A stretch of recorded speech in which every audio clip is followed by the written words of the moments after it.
Alright, so now that you skim the pool, it's time to vacuum the pool. The three things that you need to vacuum are the pole, the vacuum hose, and the vacuum head. They're usually all found on the fence. When you find the hose, it's going to be wrapped up like this and in a mess. You need to straighten that out before you get started, so that way it doesn't get all tangled up on you when you go to feed it into the pool. So take your time and stretch it out completely straight. Get all the kinks out of it. Walk back down, work it this way.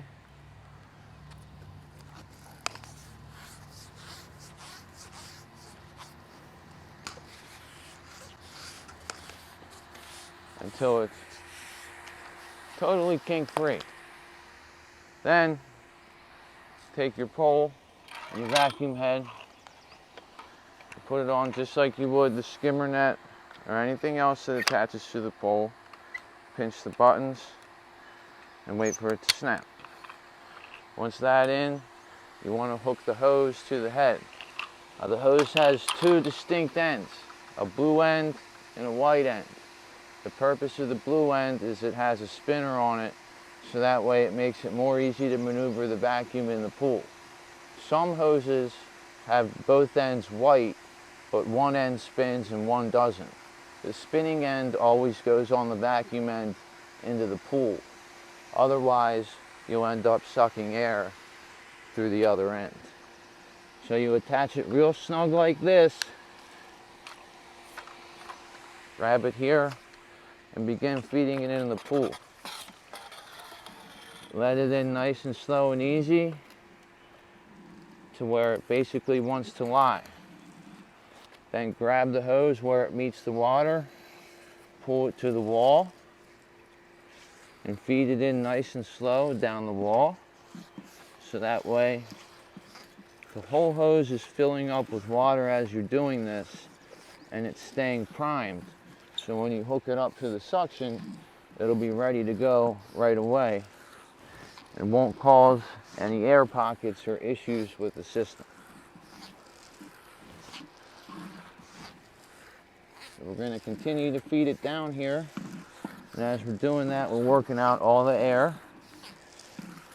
And then once we get done, we're going to end up skimming through the mouth of where the baskets are that we cleaned out when we first got here. At each pool, it's different. You could be having your suction from the back hole or the front hole. Make sure that you check that you have the right hole when you get in there. Now, as you can see when I do this, before I even finish, the entire hose is filled up with water and it's actually overflowing. So it's ready to go. We go through the front. Take the lid off of your skimmer. Take the basket out. And at this pool, the back hole is sucking. So we stick the hose into the back hole. Now, once you have the vacuum hooked up, you want to make sure that all or most of your suction is going to the vacuum and not to all the other skimmers around the pool. So you want to go to each skimmer and pull the basket out, and in the basket there's going to be a plug like this. Stick the plug into the same back hole that you would stick the vacuum, and that'll divert all the suction to the vacuum and give you a good, nice pool to be able to clean the pool with. It's important to remember that you have the plugs in there and that they need to be removed when you get done vacuuming. So I always like to leave the skimmer basket out to remind me that there's a plug in there. You also have to remember that the hose and the vacuum are only going to reach so far. So you might have to move the vacuum hose to a different location and then plug the hole that you were originally vacuuming from.